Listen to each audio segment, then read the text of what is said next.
It's that time again, folks. We finally have the spoilers for One Piece chapter 11-19, a chapter in which we learn the name of the ancient robot and for the very first time get a flashback in which we even hear JOYBOY speak. And off we go again, of course. If you thought it was all over the place, give it a thumbs up and subscribe to the channel so you don't miss anything. After the intro, here we go, have fun as always. First of all, the bad news. You know it, next week is unfortunately One Piece break, so we won't get a chapter. I will of course still provide you with content here on the channel. Nevertheless, the chapter here will cause quite a stir on the internet, I tell you, because it now goes a bit more into this endgame JOYBOY theme. Anyway, let's get into it. It starts right where the last one left off. The Giants are cheering for Luffy and Bonnie because of course they're both in Gear 5 now. That was the cliffhanger from the last chapter, and now I can reassure many One Piece fans who were initially dissatisfied last week and thought it was bad that Bonnie becomes JOYBOY here. She gets little nerf right away, actually in the very next sentence.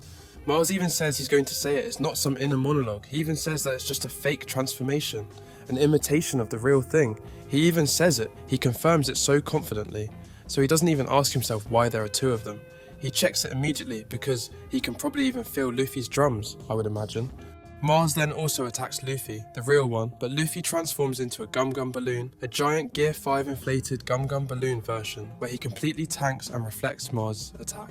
The elven ship is not further demolished, but there are still several dangers coming to the elven ship in this chapter. And Luffy also tells the others, the people standing around there, you don't need to attack the Gorosei either. These old people, these monsters, they can regenerate endlessly. There's no point, it's best if he just shoots them extremely far away. That's what Luffy says. He's already fought Saturn several times and has often seen how he regenerates, and the best solution is to shoot people away over a distance. And then it happens. Luffy, Sanji, Frankie and Bonnie do a combo attack against Mars, which of course throws him extremely far away, which almost makes me think that we might not even see Mars here on Egghead anymore. I could at least imagine that, because everything in this chapter is already very much geared towards escape and departure. And the ancient robot, which was also seen again at the end of the last chapter, is like water. It's thrown into the water by Valkyrie the pig, and then senses JOYBOY again at the end. And that's exactly where the scene picks up. He wakes up, and even the live stream telesnail that's inside him also wakes up. And the transmission even continues directly from Vegapunk because he probably swims up a bit again. We also see that in the chapter. He's higher up again on the surface of the sea, and then of course the connection goes again. And of course it's annoying because some things are now chopped off in the message, but it just picks up again somewhere in the message. And Vegapunk says that there is something that can be inherited, something that is called will, the so-called will that can be inherited, and he just hopes that this will continue to be inherited, that, what did he say, probably building on what was before, what was cut off.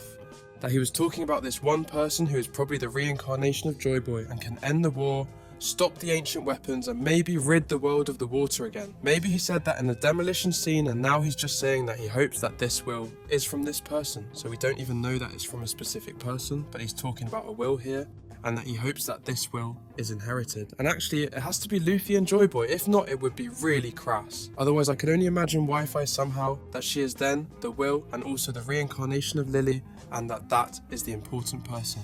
But it would have to be one of the two.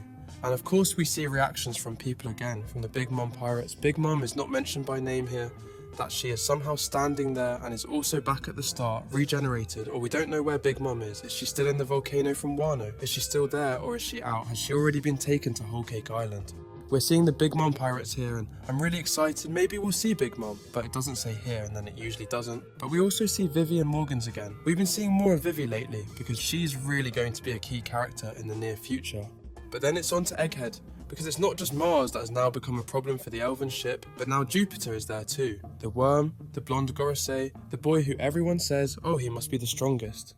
Now that we've seen that it's a worm, people aren't so much on his side, but he attacks Luffy here, and Luffy attacks back, and it's supposed to be successful. Valkyrie, the big pig, which I think is almost the most dangerous here with Nosujuro, the bald one, attacks the elven ship directly, so he wants to charge directly and destroy the elven ship. And I'm telling you, I think Valkyrie is one of the few who could do that here. Definitely demolishing the huge elven ship directly. He also knocked away the ancient robot. Luffy in Gear 5 couldn't hurt him, so that's really badass. And that's why I just meant the people who chill about Bonnie, this decision that she's now gone Gear 5 and stuff like that. Who hated that? Bonnie is back, a little kid, she's completely drained, she couldn't keep it up. We didn't see much at all in the spoilers. There's nothing here about Bonnie performing in Gear 5, just this one scene when Mars, the one Gorosei, directly said, yeah, it's just a fake transformation. And that's why I think, of course, the whole thing will be thematized even further. She will transform into Gear 5 even more often. She'll probably train herself to be able to maintain that for longer. And then I'm really curious to see how she performs with it, because she won't really have this drum of liberation on her own and also have the voice of the universe, be able to drive the robot and so on. I don't believe that. I can't imagine that. If it is, okay, but at least she can't sustain it for long. And then we even see the ancient robot once again when it's still underwater, and right away we see where it comes out. That's really rad. And a flashback, we get a little flashback of the ancient robot hearing voices from JOYBOY. So we don't really get a visual flashback, but we hear the voice of JOYBOY talking to the robot from 800 years ago when JOYBOY was still alive. A dialogue, so to speak, a sneak peek. And he says, when the time is right, you have to ... Another message that's choppy. A flashback that we didn't really hear. What did JOYBOY say to the ancient robot? The ancient robot is called Emmett with the TH at the end. And I've googled it before, of course, but not that much came up. And I'm curious to see what Oda has based this on. And what should the ancient robot do when the time is right? What did JOYBOY tell it to do back then? Is that what the robot also failed to do, for which he apologised to JOYBOY? He also randomly apologised recently when he was reactivated. Was that a good friend of JOYBOY's? Were there several of these robots, or was that the special robot? And then we see how the robot is now somehow in front of the elven ship in Egghead's present, because it's now suddenly out of the water and standing in front of Valkyrie, the pig that was about to attack the elven ship. That's why the ancient robot should now be in front of the elven ship, because Luffy is also shouting directly at the robot. So he just shouts at him because he knows him from the junkyard. That's why he calls him, and I'm really curious whether there will be a dialogue, or whether the robot will perhaps now give him first-hand information, or whether he simply thinks he's JOYBOY and doesn't even realise that it's Luffy. A reincarnation of JOYBOY, that he might not be able to tell the difference. I'm really excited to see how the whole thing develops here. The ancient robot is in front of the elven ship. We have Jupiter, Valkyrie, 2 Gorosei minimum, and Nosojuro and Mars could also be there again. And then only 10 is missing. And since the ancient robot, which is actually the Gorosei's goal, because the message is sent on from it, is also there now, the Gorosei actually have no other goal than to be exactly where Luffy is with the giants, and Sunny is also there at the same time. In the last chapter we saw that they are all ready to leave, and that only Nosojuro, Zoro and Jinbei are still back there somewhere. If they are there with Nosojuro too, then all the characters are on the coast. Theoretically they can escape. The ancient robot, will it hold the fort? What we've been thinking for so long will most likely come true. That's why I'm really excited to see what little twists are still to come, because there really isn't that much left now. We're going to Elbaf soon, and I'm really excited about this chapter. What does the ancient robot have to do? What should he do? What was JOYBOY's last order, or any order? We don't know exactly.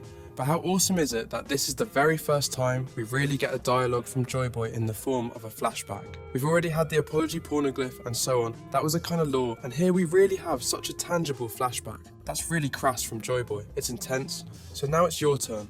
Write your opinion about the chapter in the comments about the spoilers. As I said, there weren't that many spoilers yet. There will be detailed spoilers for 100% this week. Then I'll make another nice crisp video on Thursday or Friday when they arrive. I'm off for now. Have a wonderful day. Bye guys.